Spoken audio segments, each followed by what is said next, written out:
మేము శాంతియుతంగా మా కోసం అడుగుతున్నాం మేడం. రిటైర్డ్ అయిన పోలీసు వాళ్ళ పైసలు అడుగుతున్నాం మేడం. న్యాయ కాదు, రిటైర్డ్ అయిన పోలీసుల పైసలు అడుగుతున్నాం, మా పైసలు కాదు. మీరు మీరు మీ రిటైర్డ్ అయిన పోలీసుల పైసలు మీరు ఇప్పియండి, నేను మాట్లాడా. సూర్యనారాయణ కాలు తెగిపోయింది, కాలు తీసేసింది ఇక్కడ ఎస్ఐది. అడవిలలో కుమ్మి రాత్రి పగలు తిప్పుకొని కాలు తీసేసిండ్రు. శ్రీనివాస్ ఎస్ఐది కాలు తీసేసిండ్రు. 40 లక్షలు వాడక దొబ్బిండ్రు గవర్నమెంట్.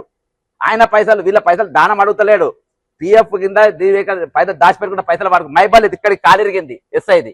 ఇంట్లో పండుకున్న చార్మినార్ కాడ చూడండి. అరే ఇన్ని రోజులకెళ్ళి మేము అడుగుతున్నాము, ఇన్ని రోజులకెళ్ళి మేము మాట్లాడుతున్నాము, మీరు ఇప్పియండి, మేము ఇంట్లోనే ఉంటామమ్మా. మీకు ఏం కాదు వాళ్ళ పనులు చేసుకొని మీ పని మీరు చేయండి. మీకు ఎందుకు తెలియాలి కదా, ఇదన్నా తెలియాలి కదా.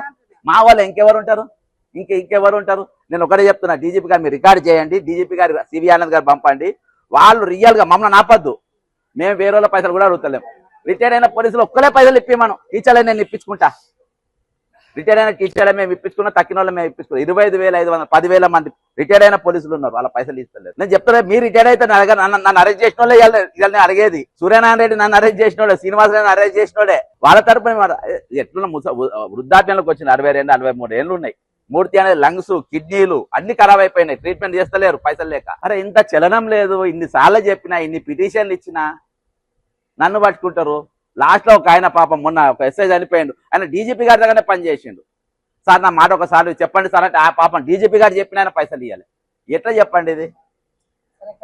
ఇంత దారుణం కరెక్టే కాదు. మీరు ఇప్పియండి. మీరు నన్ను అరెస్ట్ చేసుకొని 2 రోజులు పెట్టుకో, నాకేం ఫరక్ పడదు. ఇవాళ మీకు చేత కాదు, మీకు ఇప్పియనికి చేత కాదు, అడగడానికి చేత కాదు. ఇలా పోలీస్ అసోసియేషన్ ఉన్నాయి, వాళ్ళని అడగాలి కదా.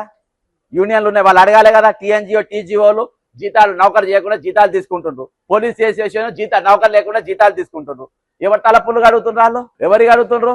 నేను అడిగేది సివి ఆనంద్ గారు. సివి ఆనంద్ గారు చాలాసార్లు మాట్లాడించిండ్రు, అన్ని చేసిండ్రు. కానీ ఇలా ఆ పరిష్కారం చేయాలి కదా. ఎన్ని రోజులు అని ఈ విధంగా డిఏలు ఇయ్యరు, పిఆర్సీలు అన్ని వాడుకుంటారు. అరే కష్టం రిటైర్డ్ అయినా వాడుకుందామని దాచిపెట్టుకున్న పైసలు దొంగల్లోకి ఎత్తుకుపోయి వాడుకొని ఈరోజు మేము అడిగేటోళ్ళని మమ్మల్ని చేస్తారు. అసోసియేషన్ వాళ్ళు అడిగారు, ఉన్నతాధికారులు వీళ్ళు అడిగారు, మాట్లాడే వాళ్ళనే మమ్మల్ని అరెస్ట్ చేస్తారు. ఈ తెలంగాణ నేను తప్ప రిటైర్మెంట్ అయినతో వాళ్ళని అడుగుతున్నారా ఈరోజు? ఎవరన్నా సాటి పోలీసులు కానీ ఒక్కరైనా పోయి పరామర్శించారా? 50 మంది చచ్చిపోయినారు. ఎన్ని కుటుంబాలను పోయి పరామర్శించారు? పోలీస్ అసోసియేషన్, పోలీసులు, టీచర్ అసోసియేషన్, టీఎన్జిఓలు, టీజీఓలు, ఆర్టీసీ యూనియన్లు.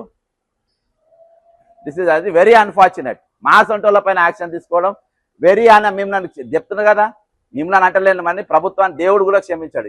ఈ విధంగా పనిచేసి ఈ విధంగా ప్రజాస్వామ్యానికి వ్యతిరేకంగా మీరు పనిచేస్తే